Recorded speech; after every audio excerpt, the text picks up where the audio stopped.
जी अब हम नीचे की तरफ जा रहे हैं, दरिया के पास। कोशिश कर रहे हैं कि नीचे जाएं और नीचे जाके भी आपको कोई प्यारा सा व्यू बना के आपको दिखाएं। डाडर से नीचे दरियाए सिरन की तरफ जा रहे हैं हम।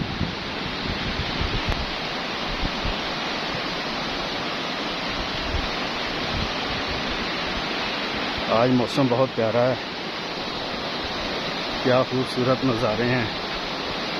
अल्लाह ताला रब्बुल इज़्ज़त ने इंसान के लिए सब कुछ बनाया, मगर इंसान को अल्लाह ने अपने और अपने महबूब के लिए अल्लाह के हुक्म पर अमल करें और उसके महबूब की सुन्नत और तालीमात पर अमल करें।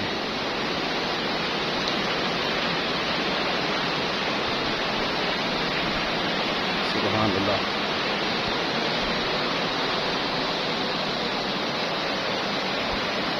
आहिस्ता आहिस्ता हम नीचे पुल के करीब पहुंचने वाले हैं।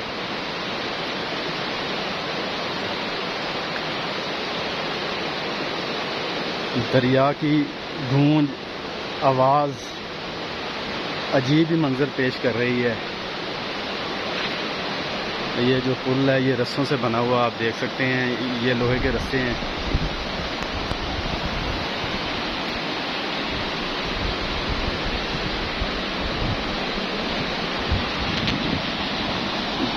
मुझे तो ये व्यू बहुत खूबसूरत लगा।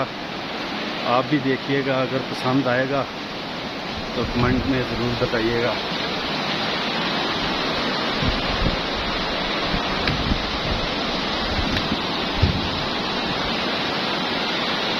अगली वीडियो के लिए इजाज़त। अल्लाह हाफ़िज़।